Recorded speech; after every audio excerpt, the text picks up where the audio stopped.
بسم الله الرحمن الرحيم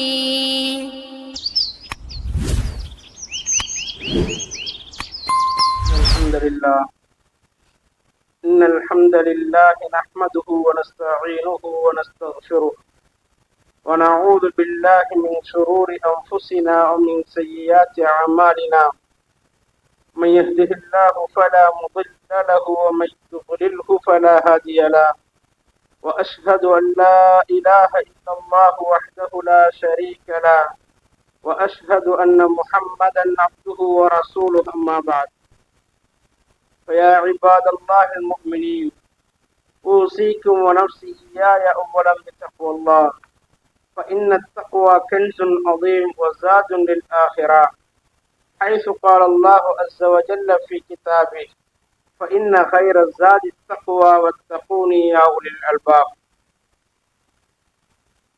இவ்வையகம் படைத்து பரிபாலித்துக் கொண்டிருக்கும் ரப்புல் ஆலமீன் அல்லாஹ்வை போற்றுகின்றேன், புகழுகின்றேன். அல்ஹம்துலில்லாஹ். ஸலவாத்தும் சலாமும் சத்திய தூதர் ஸல்லல்லாஹு அலைஹி வஸல்லம் அவர்கள் மீதும் அவர்களின் வழிநின்று வாழ்ந்த உத்தம சஹாபாக்கள், தாபிஈன்கள், தபு தாபிஈன்கள் அனைவர்கள் மீதும் அல்லாஹ்வின் அன்பும் அருளும் என்றென்றும் உண்டாவதாக என்று ரப்புல் ஆலமீன் அல்லாஹ்வை வேண்டியவனாக.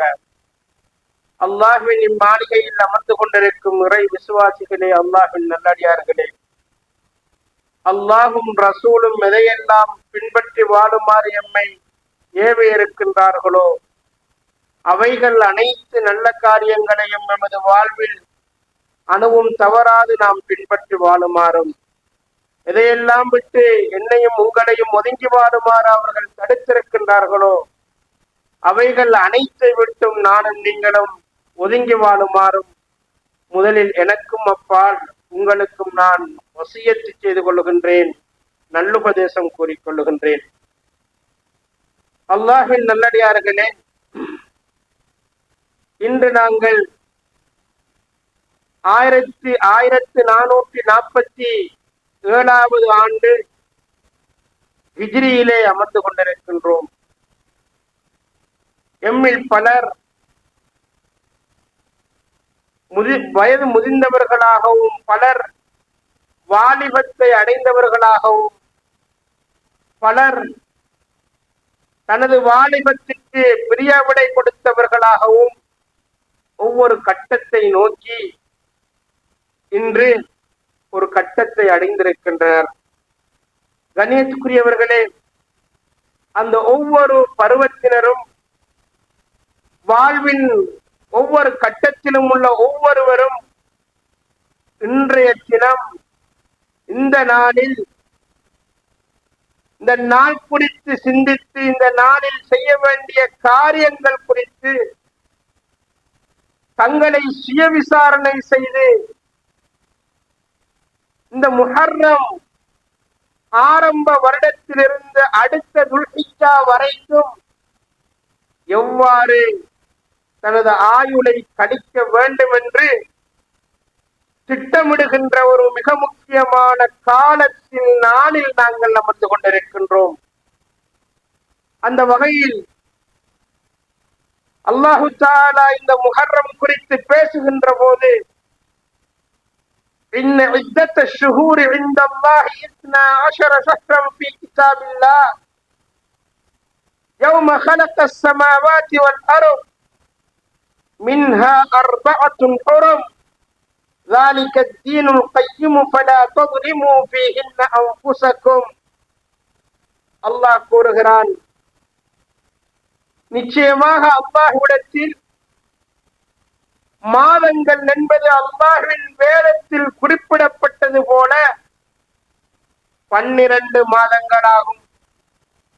அதில் அல்லாஹ்விடத்தில் சிறப்பு பொருந்திய மகத்துவமிக்க மாதங்களாக அல்லாஹ் 4 மாதங்களை வைத்திருக்கிறான். இதுவே சத்திய தீன். அந்த மாதங்களில் நீங்கள் உங்களுக்கு அநியாயம் செய்துவிட வேண்டாம் என்று அல்லாஹு தஆலா கூறுகிறான். கண்ணியத்துக்குரியவர்களே, பெருமானார் ஸல்லல்லாஹு அலைஹி வஸல்லம் அவர்கள் துல்ஹிஜ்ஜா, துல்காய்தா, துல்ஹிஜ்ஜா, முஹர்ரம், ரஜப் என்று 4 மாதங்கள் இந்த உலகிலே சிறந்த மாதங்கள் 12 மாதங்களிலும் என்று கூறினார்கள். பொதுவாக ஒரு மனிதன் தனக்கு அநியாயம் செய்வதும் பிறருக்கு அநியாயம் செய்வதும் அவன் அல்லாஹ்வின் பெயரில் அநியாயங்களை செய்வதும் ஹராமாக்கப்பட்டிருக்கிறது. ஆனால் குறிப்பாக இந்த மாதத்தின் சிறப்பு கருதி இந்த மாதங்களில் அவன் இவ்வாறான அநீதிகளில் அநியாயங்களில் ஈடுபடுவது மிக பெரும் பாவங்கள், வளமைக்கு மாற்றமானது என்று அல் குர்ஆன் கூறுகிறது. சகோதரர்களே, எனவே அல்லாஹுடைய மாதம் ஷஹ்ருல்லாஹில் முஹர்ரம் என்று அல்லாஹ் இதனை சிறப்பித்து பேசுகிறான். இந்த மாதத்தில் அல்லாஹ் மனிதர்கள் தனக்கு அநியாயம் செய்வது கூட தடுக்கப்பட்டிருக்கிறது, ஹராமாக்கப்பட்டிருக்கிறது என்று இந்த மாதத்தின் மகிமையை அல்லாஹ் பேசுகிறான்.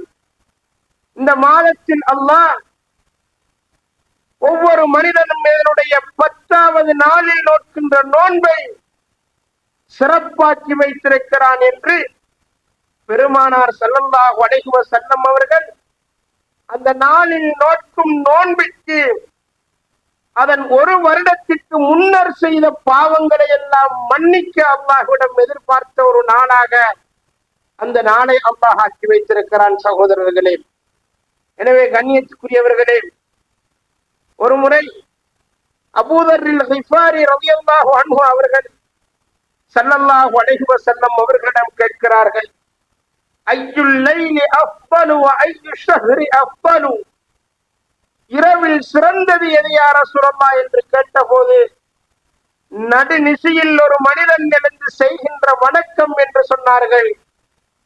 மாதங்களில் சிறந்தது எது என்று கேட்டபோது, ஷஹ்ருல்லாஹில் முஹர்ரம், அல்லாஹ்வால் சங்கைப்படுத்தப்பட்ட முஹர்ரமுடைய மாதம் என்று ஸல்லல்லாஹு அலைஹி வஸல்லம் அவர்கள் பதில் சொன்னார்கள். சகோதரர்களே, ஆஷூராவுடைய இதனுடைய 10வது நாளில் நோக்கின்ற நோன்பு பெருமானார் ஸல்லல்லாஹு அலைஹி வஸல்லம் அவர்கள் இன்னி அக்தஸிபு அலல்லாஹி அய்யுகஃபிர ஸனத்தல்லதி கப்லஹா, இந்த வருடத்திற்கு முன்னர் ஒரு மனிதன் செய்த பாவத்தையும் அந்த நாளில் நோன்பு நோட்பதன் கூலியாக யா அல்லாஹ் உன்னிடம் எதிர்பார்க்கிறேன் என்று அந்த நோக்கத்திலே பெருமானார் ஸல்லல்லாஹு அலைஹி வஸல்லம் அவர்கள் இந்த மாதத்தின் 10வது நாளையும் இவ்வாறு சங்கை செய்யும் முகமாக நோன்பு நோற்றிருக்கின்றார்கள். சகோதரர்களே, கண்ணியத்துக்குரியவர்களே, இந்த முஹர்ரமிக்கும் முஹர்ரம் கடந்து, அதாவது முஹர்ரமை கடந்து சென்றிருக்கின்ற துல்ஹிஜ்ஜா மாதத்திற்கும் இடையிலே பெரியதொரு உறவு இருக்கிறது, தொடர்பு இருக்கிறது. பெருமானார் ஸல்லல்லாஹு அலைஹி வஸல்லம் அவர்களுடைய வாழ்வியலையும் நபி இப்ராஹிம் அலைஹிஸ்ஸலாத்து வஸ்ஸலாம் அவர்களுடைய வாழ்வியலையும் சேர்த்து காட்டுகின்ற ஒரு உறவை நாங்கள் பார்க்கிறோம். துல்ஹிஜ்ஜா மாதத்திலே அல்லாஹு தஆலா நபி இப்ராஹிம் அலைஹிஸ்ஸலாத்து வஸ்ஸலாம் அவர்களும் அவர்களுடைய குடும்பமும் செய்த இந்த உலகிற்காக, அல்லாஹ்விற்காக, இந்த உலகின் மானுட வசந்தத்திற்காக செய்த பணியை அல்லாஹு தஆலா அதிலே குறித்து காட்டுகிறான். ஆனால் இந்த மாதத்திலே முஹர்ரமிலே அல்லாஹ் நபி முஹம்மது ஸல்லல்லாஹு அலைஹி வஸல்லம் அவர்களுடைய உத்தம பணிக்காக தோழர் அபூபக்கர் சித்தீக் ரலியல்லாஹு அன்ஹு அவர்களும் அவர்களுடைய குடும்பமும் செய்த அந்த பணியை அல்லாஹ் தொடர்புபடுத்தி காட்டுவதை நாங்கள் காணுகிறோம். கண்ணியத்துக்குரியவர்களே, அல்லாஹ்வின் தீனை இந்த உலகிலே நிலைநாட்ட வேண்டும். அதன் மூலமாக இந்த உலகில் வாழுகின்ற மானுடம் வசந்தம் பெற்று வாழ வேண்டும். அநியாயங்களும் அட்டூழியங்களும் மற்ற வசந்தமான ஒரு காலத்தில் இந்த சமூகம் வாழ்ந்து தூய தேசத்தில் வாழ்ந்து மன்னிக்கும் இரட்சகனை அடைய வேண்டும் என்கின்ற நோக்கத்திலே நபி இப்ராஹிம் அலைஹிஸ்ஸலாத்து வஸ்ஸலாம் அவர்கள் அத்தனை பணிகளையும் செய்தார்கள். அதே போன்றுதான் ஒரு தூய தேசத்தை உருவாக்குவதற்காக அநியாயங்கள் அற்ற ஒரு தூய பூமியை உருவாக்குவதற்காக மனித குலம் மலர்ந்து வாழுகின்ற வசந்த காலத்தை உருவாக்குவதற்காக ஆரம்பித்த ஒரு லட்சிய பயணமாக பெருமானார் ஸல்லல்லாஹு அலைஹி வஸல்லம் அவர்கள் செய்த முஹர்ரமில் ஹிஜ்ரத் பயணம் இருந்து கொண்டிருக்கிறது. சகோதரர்களே, கண்ணியத்துக்குரியவர்களே, நபிகளார் ஸல்லல்லாஹு அலைஹி வஸல்லம் அவர்கள் இந்த உலகிலே வாழ்ந்த போது 3 வகையான பணியை அல்லாஹ்வுக்காக அவர்கள் செய்தார்கள். அதில் ஒன்றுதான் அல்லாஹ்வினுடைய தூய அடியானாக இருந்து அல்லாஹ்வினுடைய தூதை இந்த உலகிலே எடுத்துரைத்தார்கள். அவர்கள் வாழ்ந்த நாட்டிற்கும் மண்ணிற்கும் ஒரு பொருத்தமான நட்புரிமையாக வாழ்ந்த ஸல்லல்லாஹு அலைஹி வஸல்லம் அவர்கள் அவர்களுடைய நாட்டின் பிரதிநிதித்துவத்தை உறுதிப்படுத்தினார்கள். சகோதரர்களே, அதே போன்று தான் வாழ்ந்த புவியை அடுத்த மனிதர்கள் வளம் பெற்று வாழுகின்ற புவியாக மாற்ற தானும் தனது தோழர்களையும் வைத்து பெருமானார் ஸல்லல்லாஹு அலைஹி வஸல்லம் அவர்கள் அந்த புவிக்கு அவர்கள் பணி செய்தார்கள். சகோதரர்களே, எனவே இதன் காரணமாகத்தான் அந்த சமூகத்தை இப்படியானதொரு வசந்தம் பெற்ற ஒரு சமூகமாக உருவாக்க வேண்டும் என்கின்ற சிந்தனையின் அடிப்படையில் தான் அந்த லட்சிய பயணம் ஹிஜ்ரத் ஆரம்பம் பெறுகிறது. தான் வாழ்ந்த புவி மக்கமா நகர் தான் கொண்டு சென்ற சொல்ல வந்த தூதை மக்கள் எல்லாம் மறுத்த போது நபிகளாரை அந்த வேளையில் கொலை செய்ய துணிந்தார்கள்.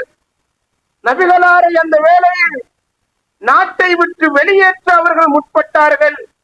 நபிகளாரை அந்த வேளையில் ஒரு மனிதனாக கூட கணக்கெடுக்காத அளவுக்கு அவர்கள் துச்சமாக நினைத்த போது ஸல்லல்லாஹு அலைஹி வஸல்லம் அவர்களை அல்லாஹு தஆலா அவர்களுக்கு வஹீயின் மூலமாக வழிகாட்டுகிறான் ஒரு லட்சிய பயணத்தை நோக்கி. கண்ணியத்துக்குரியவர்களே, அதுதான் ஹிஜ்ரத் என்கின்ற பெயரோடு மலர்கிறது.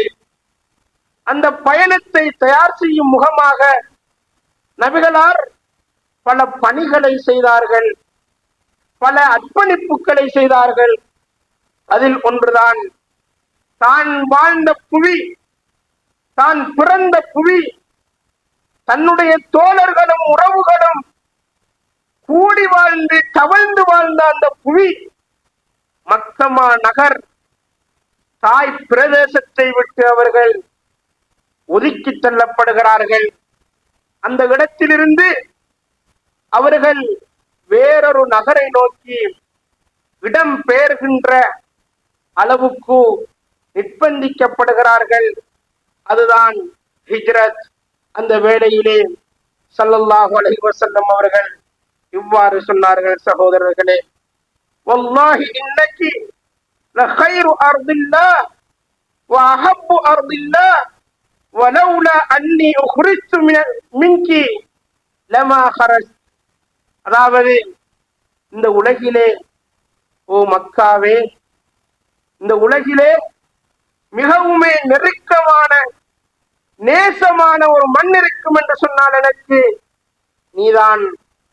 இந்த சமூகம் என்னை வெளியாக்காமல் விட்டால் ஒருபோதும் நான் வெளியேறி இருக்க மாட்டேன் என்று ஸல்லல்லாஹு அலைஹி வஸல்லம் அவர்கள் அங்கலாய்த்து சொன்னவர்களாக தான் வாழ்ந்த புவியை விட்டு வெளியேற்றப்படுகின்ற ஒரு நிர்பந்தத்திற்கு தள்ளப்படுகிறார்கள்.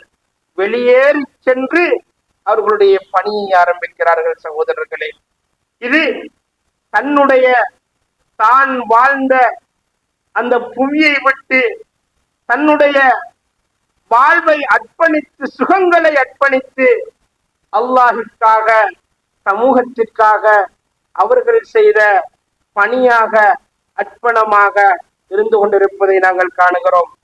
இதே போன்று ஒரு முஃமினுடைய வாழ்வில் ஒருபோதும் நிராசை அடைதல் என்பது இருக்கக்கூடாது, விரக்தி என்பது இருக்கக்கூடாது.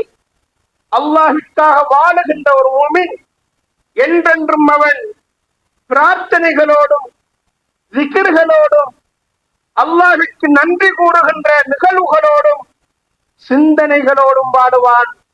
அவன் ஒரு நாளும் அவனுக்கு ஏற்பட்ட சோதனைகளால் கவலை கொண்டு அங்கலாய்த்து மனம் நொந்து அவன் வாடிவிட மாட்டான், தயக்கம் கொள்ள மாட்டான் என்பதை ஸல்லல்லாஹு அலைஹி வஸல்லம் அவர்கள் ஒரு அனாதையாக வளர்ந்து சமூகத்தின் நட்புறக்கையாக வாழ்ந்து அந்த சமூகத்திற்கு பணி செய்ய துடித்த போது பல்வேறு சோதனைகளுக்கு ஆட்பட்டும் கூட உள்ளங்களால் நொந்து போகாமல், சோர்ந்து போகாமல் அடுத்த ஒவ்வொரு வெட்டுக்களையும் அவர்கள் முன்னெடுத்து வைத்த அந்த செய்தி இந்த சமூகத்தில் வாழுகின்ற, அடுத்தடுத்து கட்டத்தை நோக்கி செல்ல முயற்சிக்கின்ற ஒவ்வொரு வாலிபருக்கும், ஒவ்வொரு சமூகத்தின் நட்பிரஜைக்கும் அது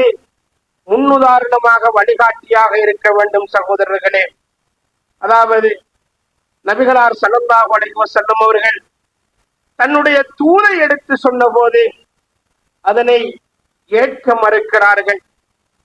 கிட்டத்தட்ட மக்கமா நகரை நோக்கி வந்த 15 கூட்டங்களிடம் நபிகளார் ஸல்லல்லாஹு அலைஹி வஸல்லம் அவர்கள் அந்த தூதை ஏற்றுக்கொள்ள மாட்டீர்களா என்று ரகசியமாக பேச்சுவார்த்தை நடத்தினார்கள். அப்போது எவருமே அதனை ஏற்க மறுத்தார்கள். அலா யஹ்மிலுனி ரஜுலுன் இலா கௌமிஹி ஃபஇன்ன குரைஷன் கத் மனஊனி அன் உபல்லிக கலாம் ரப்பி. ஒரு மனிதர் இருக்க மாட்டாரா, இந்த குறைஷியர்கள் என்னுடைய ரப்பின் இந்த தூதை, இந்த வேதத்தை எடுத்து சொல்ல இந்த குறைஷியர்கள் என்னை தடுத்து விட்டார்களே, இதனை சுமந்து சென்று தனது கூட்டத்திற்கு எட்டி வைக்கின்ற ஒரு மனிதர் இருக்க மாட்டாரா என்று அங்கலாய்க்கின்ற அளவுக்கு சகோதரர்களே நபிகளார் ஸல்லல்லாஹு அலைஹி வஸல்லம் அவர்கள் ஏறத்தாழ 15 கபீலாக்கள், கோத்திரங்களிடம் பேசினார்கள். இறுதியாக மதீனமா நகர் வாசிகள் அல்லாஹ்வின் தூதர் ஸல்லல்லாஹு அலைஹி வஸல்லம் அவர்களை அன்சாரி தோழர்கள் ஏற்றுக்கொண்டார்கள். இதன் பிறகுதான் நபிகளார் ஸல்லல்லாஹு அலைஹி வஸல்லம் அவர்களுடைய பணி ஆரம்பம் பெறுகிறது.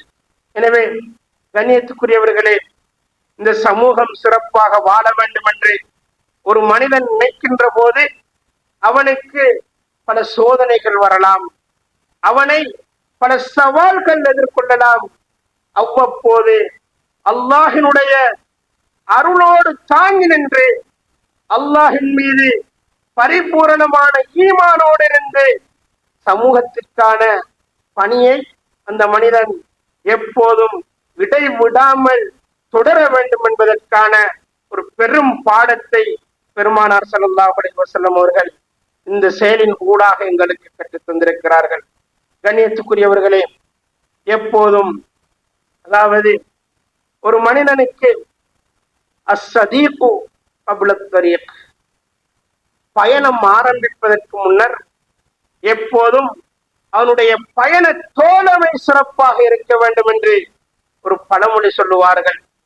அந்த அடிப்படையிலே தன்னுடைய இந்த லட்சிய பயணத்தை ஆரம்பிப்பதற்கு முன்னரே பெருமானார் ஸல்லல்லாஹு அலைஹி வஸல்லம் அவர்கள் ஒரு நல்ல தோழமையை உருவாக்கி கொண்டார்கள். அதுதான் அபூபக்கர் சித்தீக் ரலியல்லாஹு அன்ஹு அவர்களுடைய தோழமை. சகோதரர்களே, ஈமானிய சிந்தனை கலந்த ஆன்மீக உணர்வுகளோடு எதையும் ஏற்று அல்லாஹ்விற்காக செலவு செய்கின்ற காலத்தை, நேரத்தை, பொருளை, தனது குடும்பத்தை கூட அர்ப்பணிக்கின்ற அளவுக்கு முன்வந்த தோழமைதான் அபூபக்கர் சித்தீக் ரலியல்லாஹு அன்ஹு அவர்கள். அதாவது நபிகளார் ஸல்லல்லாஹு அலைஹி வஸல்லம் அவர்கள் மிஅராஜ் பயணம் சென்று வந்தபோது இந்த சமூகமே அல்லாஹ்வின் தூதரை மறுத்தது. ஆனால் பெருமானார் ஸல்லல்லாஹு அலைஹி வஸல்லம் அவர்களுடைய செய்திகள் அனைத்தையும் ஒரு துளி விடாமல் ஏற்றுக்கொண்ட ஒரே தோழர் அபூபக்கர் சித்தீக் ரலியல்லாஹு அன்ஹு அவர்கள். அல் குர்ஆன் சூரத்து ஸுமர் 33வது வசனம் வல்லதி ஜாஅ பிஸ்ஸித்கி வஸத்தக பிஹி என்று கூறுகிறது. அவர் அல்லாஹ்வின் தூதர் சத்தியத்தை சொன்னபோது, மிஅராஜில் இருந்து வந்து கண்ட காட்சிகளை சொன்னபோது உண்மைப்படுத்திய ஏற்றுக்கொண்ட ஒரே நண்பர், ஒரே தோழர் அபூபக்கர் என்று சூரத்து ஸுமர் இவ்வாறு சொல்லி காட்டுகிறது. சகோதரர்களே, எனவே ஒரு சமூகமே எதிர்த்தாலும் தனது தோழனின் உண்மை தன்மையை விளங்கி அவனுடைய அனைத்து அம்சங்களையும் அறிந்து அவனுக்கு பக்கபலமாக இருக்கக்கூடிய தோழமைகளை இந்த சமூகத்தின் நல்வாழ்விற்காக வாழ வேண்டும் என்று நினைக்கின்ற மனிதர்கள் உருவாக்கி கொள்ள வேண்டும். அதைத்தான் பெருமானார் ஸல்லல்லாஹு அலைஹி வஸல்லம் அவர்களுடைய அபூபக்கர் சித்தீக் ரலியல்லாஹு அன்ஹு அவர்களுக்கு மத்தியில் இருந்த இந்த தோழமை சுட்டி காட்டுகிறது. சகோதரர்களே, எந்த அளவு என்று சொன்னால், செய்த ஆயிஷா ரலியல்லாஹு அன்ஹா அவர்கள் சொல்லுகிறார்கள், ஹிஜ்ரத் பயணத்தை ஆரம்பிக்க என்னுடைய இந்த பயணத்தின் தோழர் நீங்கள் தான் என்று அபூபக்கர் சித்தீக்கை பார்த்து ஸல்லல்லாஹு அலைஹி வஸல்லம் அவர்கள் சொன்னபோது, அந்த நாள் அபூபக்கர் சித்தீக் ரலியல்லாஹு அன்ஹு அவர்கள் சந்தோஷமாய் இருந்ததை கண்டது போல் எந்ததொரு நாளும் நான் கண்டதில்லை என்று அவர்கள் கூறுகிறார்கள்.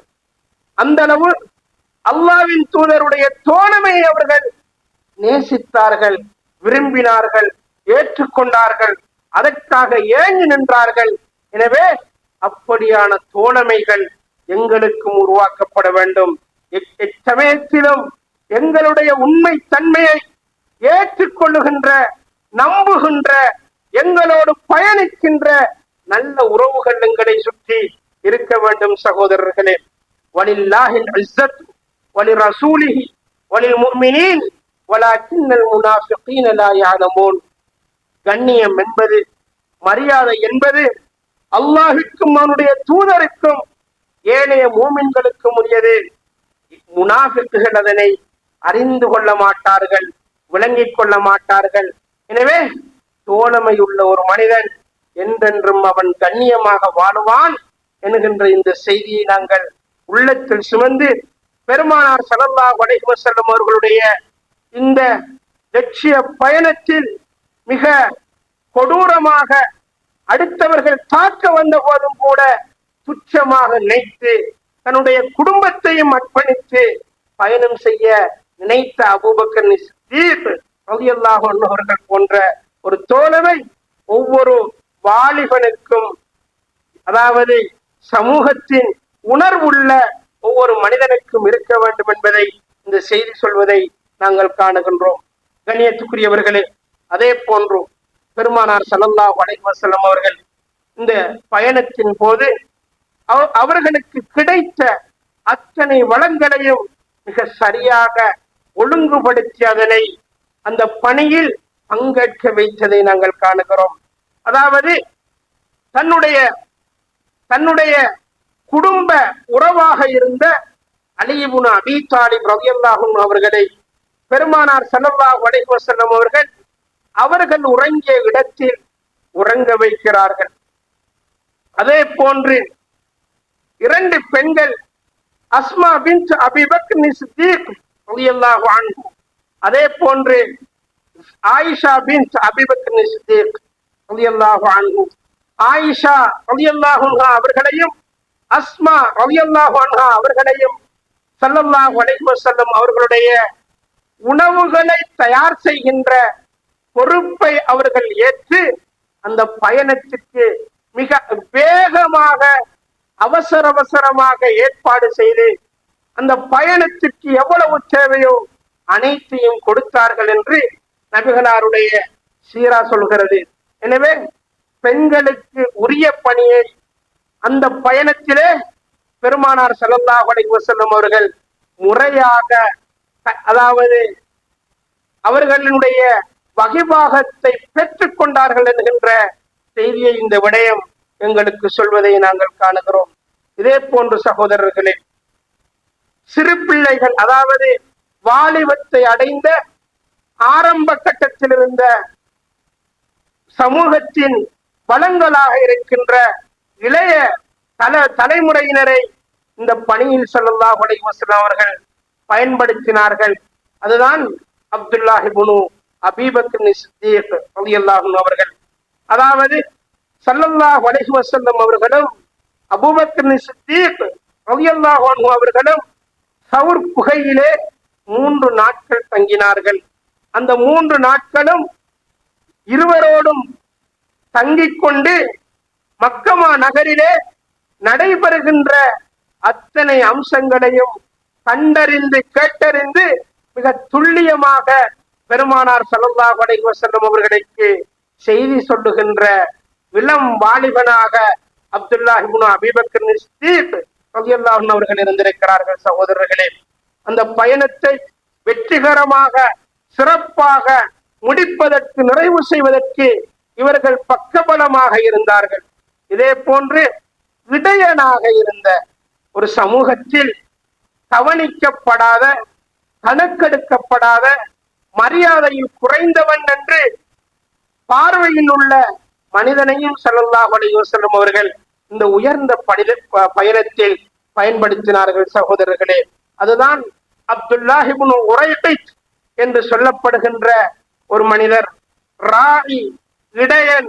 இந்த சஹாபியையும் ஸல்லல்லாஹு அலைஹி வஸல்லம் அவர்கள் இந்த பயணத்தில் தங்களது ஆடுகளை சாய்த்து வந்து தாங்கள் நடந்து சென்ற அடையாளங்களை, தடங்களை அளித்து விடுகின்ற பணியை செய்து அந்த பணியில் வெற்றிகரமாக சென்று வருவதற்கான வழிகளை, துணைகளை தேடி இந்த இடையனிடம் அல்லாஹ்வின் தூதர் ஸல்லல்லாஹு அலைஹி வஸல்லம் அவர்கள் அவனுடைய வகிபாகத்தையும் பெற்றுக் கொண்டிருக்கின்றார்கள் என்பதை இந்த செய்தி சொல்வதை காணுகிறோம். கண்ணியத்துக்குரியவர்களே, இதே போன்று இந்த நபிகளாருடைய பணியிலே, அதாவது அப்துல்லாஹ் இப்னு உரைகித் என்று சொல்லப்படுகின்ற இந்த மனிதர் ஒரு யூத மனிதர். இவர் வழிகள் தெரிந்த மனிதர். மதீனாவிற்கு செல்லுகின்ற அனைத்து வழிகளிலும் அனுபவம் பெற்ற மனிதர். இந்த மனிதருடைய அனுபவத்தை பெற்று பெருமானார் ஸல்லல்லாஹு அலைஹி வஸல்லம் அவர்கள் ஒரு அந்நிய சமூகத்து மனிதனையும் இந்த பயணத்தில் அவர்கள் பயன்படுத்தி இருக்கிறார்கள் என்கின்ற செய்தியை நாங்கள் அறிகிறோம். எனவே ஒரு முஃமின், ஒரு முஸ்லிம், ஒரு சமூகத்திற்காக வாழுகின்ற மனிதன் தன்னுடைய சகோதர இனத்தை சேர்ந்த எவராக இருந்தாலும் தனக்கு நன்மையான காரியங்களில் ஒத்துழைக்கின்ற காலமெல்லாம் அவர்களோடு சேர்ந்து வாழ வேண்டும். அந்த பணியில் அவனையும் இவர்கள் பயன்படுத்திக் கொள்ள முயற்சிக்க வேண்டும் என்கின்ற செய்தியை இந்த பயணம் சொல்வதை நாங்கள் காணுகிறோம். இதே போன்று ஆமிர் இப்னு ஃபுஹைரா, இவர்தான் அந்த இடையன்.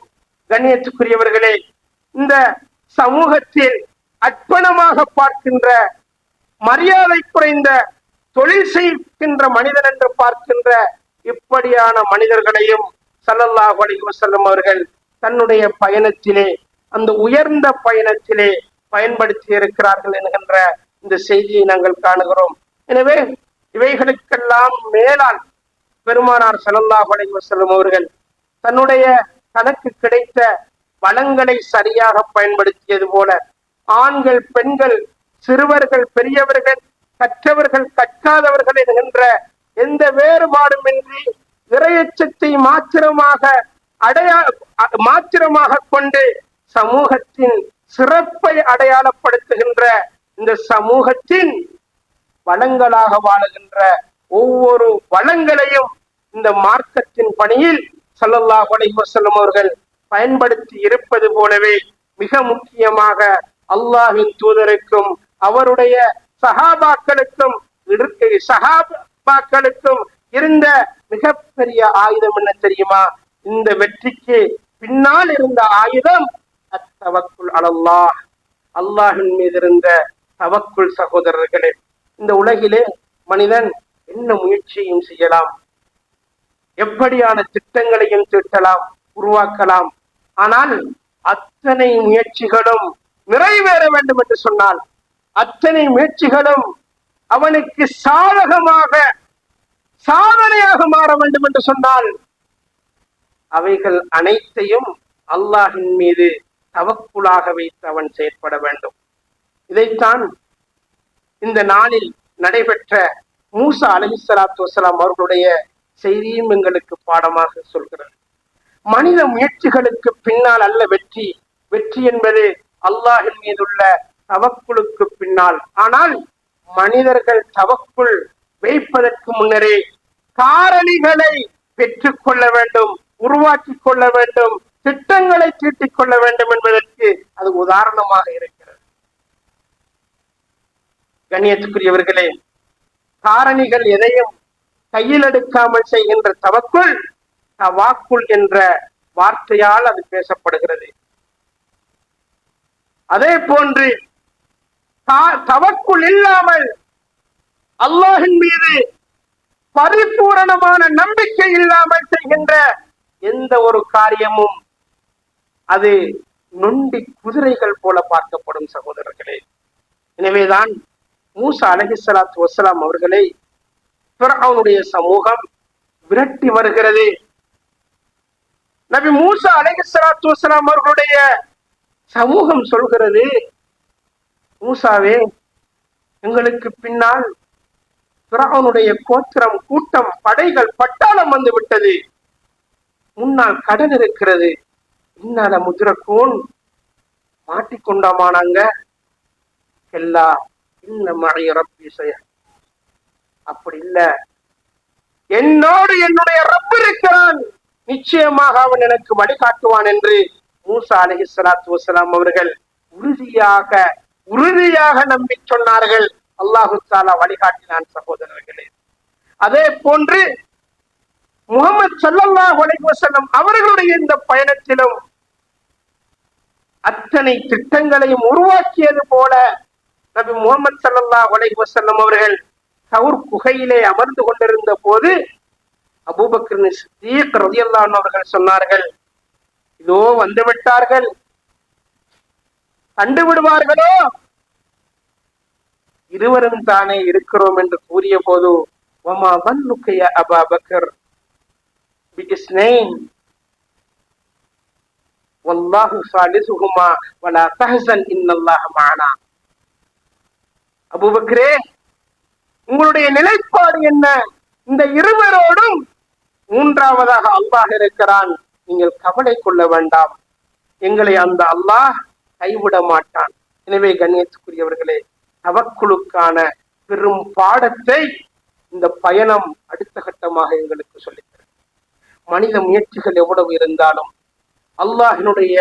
அல்லாஹின் மீதுள்ள தவக்குல் இல்லாமல் எந்த காரியமும் இந்த உலகிலே வெற்றி பெறாது என்கின்ற செய்தியையும் இது எங்களுக்கு சொல்வதை காணுகிறோம். எனவே கண்ணியத்துக்குரியவர்களே, அல்லாஹின் நல்லடியார்களே, ஹிஜ்ரத் என்பது ஒரு மனிதன் பாவங்களை விட்டு ஒதுங்கி, ஒரு மனிதன் பாவிகள் பெரும்பாலும் வாழுகின்ற, தன்னுடைய தீனை வாழ வைக்க முடியாமல் தவிக்கின்ற ஒரு புவியிலிருந்து அல்லாஹ்வின் தீனை வாழ வைப்பதற்காக செல்லுகின்ற பயணம் ஹிஜ்ரத்தாக இருப்பதோடு, அந்த ஹிஜ்ரத் மூலமாக அல்லாஹ்வின் அடியார்கள் வாழுகின்ற பிரதேசம் உருவாக்கப்பட வேண்டும்.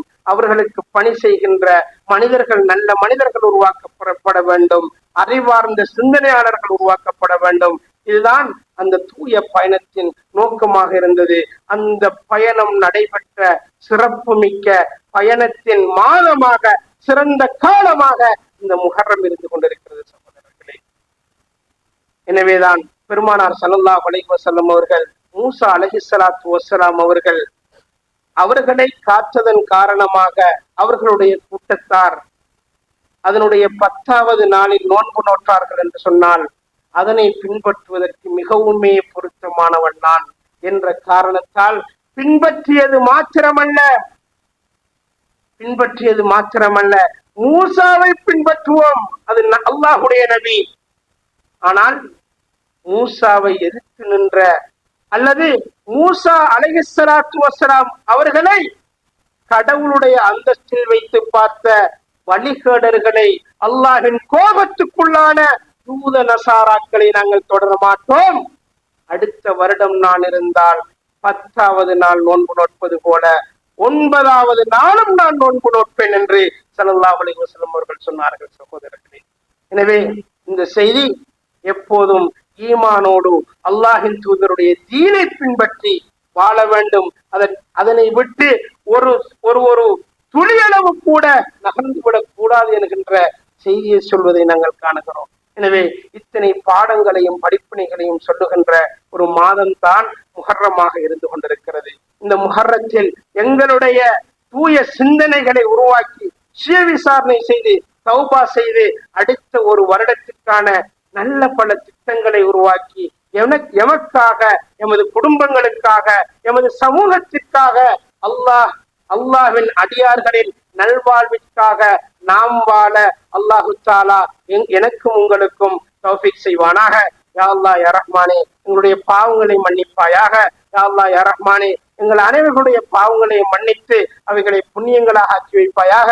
யா அல்லாஹ் யா ரஹ்மானே, இந்த சமூகத்தின் நல்வாழ்விற்காக, சமூகத்திற்காக யார் யாரெல்லாம் சிந்தித்தார்களோ, பேசினார்களோ, பணி செய்தார்களோ, மரணித்தார்களோ அவர்களுடைய பாவங்களை மன்னித்து அவர்களுடைய கபர் அறைகளை சூன பூங்காவனமாக மாற்றி வைப்பாயாக. وآخر دعوانا الحمد لله رب العالمين وأقول قولي هذا أستغفر الله لي ولكم واستغفروه إنه هو الغفور الرحيم.